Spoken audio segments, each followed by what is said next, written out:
We've got a special guest coming in right now. He's one of our head writers over at What's on Sports, and he's coming on today to talk about Christmas wishes that not mine. Unfortunately, they're not my Christmas wishes, but they are the Christmas wishes of each NFL team. Ladies and gentlemen, please welcome Mr. Lance Fernandez. Lance, how are you, buddy? Awesome. Good to see you, man. I'm doing great, John. How about you? There he is. Good, buddy. Can you hear me? Yeah, I just combed my hair, I guess. Oh, okay, good. Yeah, sometimes when I comb my hair, it throws off the way I can hear things too. So, Lance, you're going to come on today. You're talking about 5 Christmas wishes for each NFL team. I really want to hear what you have to say. Hopefully, some of these wishes come true for some of these teams. Who do you got? What are we doing, 5 or 6 today? What are we doing? Okay, so let's do 6 because it's Christmas. So I have a bonus gift for you, John.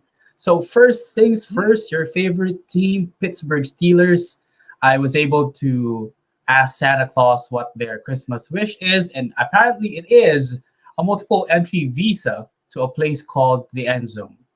Oh, because it's something. It's a place that they haven't been to that much for the past 3 weeks. Wow, dude, come on. There are other people in the office right now laughing at me, buddy. That's terrible. I mean, it's true, but it's terrible. Oh my God. I can see people over there. It's not funny. It's not funny. People are laughing right now. That is not funny, but it is very true. The Steelers have had a tremendous amount of trouble, not only getting to the end zone, but even getting to the red zone. It's very difficult for the Steelers to get to the red zone, which is not going to bode well for a team going to the playoffs. Yeah. Okay. Who's your next team? The point difference, by the way, for the Steelers is just so appalling. So 28 points when they win, 16 points when they lose. So anyway, number 2, Arizona Cardinals. This is a sentimental wish, is to get Larry Fitzgerald a Super Bowl ring. Oh, nice. Nice. You know, Larry Fitz almost won that Super Bowl for them single-handedly when they played against the Steelers a few years ago in Arizona. If it wasn't for the last-minute heroics of Ben Roethlisberger and Santonio Holmes, Larry Fitzgerald would have been the hero of that Super Bowl because I think he broke off like a 76-yard run after a catch. It was just amazing. He was phenomenal that entire postseason. I'm a Larry Fitzgerald fan, not just because he's such a great player, but because if you ever seen an interview with him, that dude's a good guy. So I would actually love to see Arizona win a Super Bowl this year. What's your next Christmas gift? Yeah, the odds are not stacked against their favor, but well, let's see. Okay, number 3.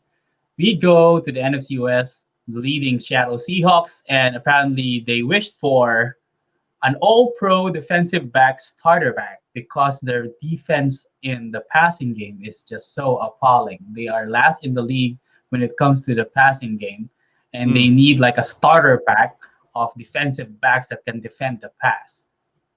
Yeah, you know, they were a lot worse before Jamal Adams came back, and you could see the difference by putting one all-pro caliber guy in that backfield.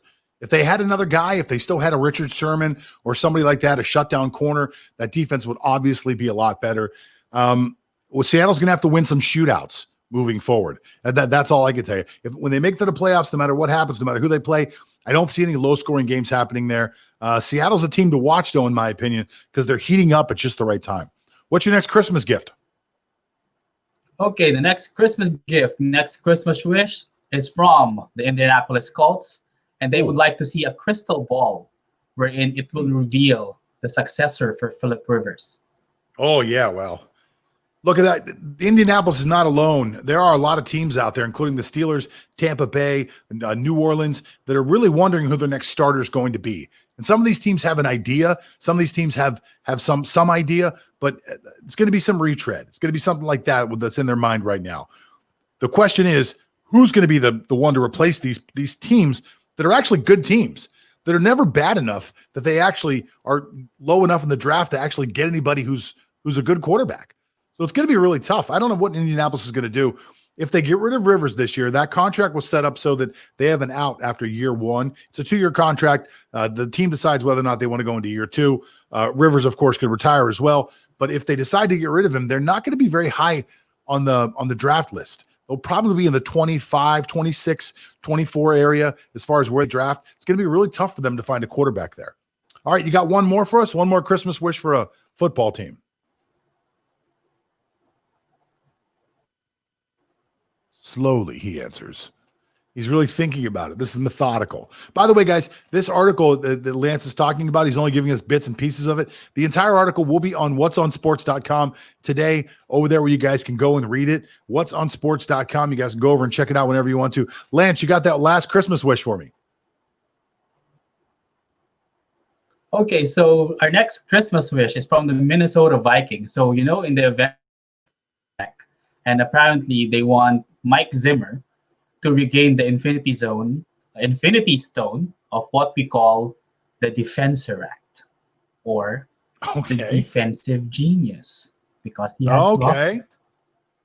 He has definitely lost it. Minnesota has been very, very, very good, I think, offensively run, because they've got that amazing running game. They got a pretty good quarterback, 2 good wide receivers, decent tight end, and the offensive line that can block. But on the defensive side, Zimmer, who's known as a defensive genius, has really not held up to that. In my opinion, you're absolutely right. If Zimmer could bring back some of that magic that he's known for, that would be a huge, huge boon for the Minnesota Vikings. His name is Lance Fernandez. Lance, I want to thank you for coming on the show today. That was a great piece, man. I can't wait to read that over on what'sonsports.com. Now, guys, I want to let you know, for everybody watching right now, those of you watching right now, it's cool. I want you guys to make sure we're always on this show Monday, Tuesday, Wednesday, Thursday, and Friday at 10:30 in the morning. We go live. You're also downloading us on your favorite podcast channel.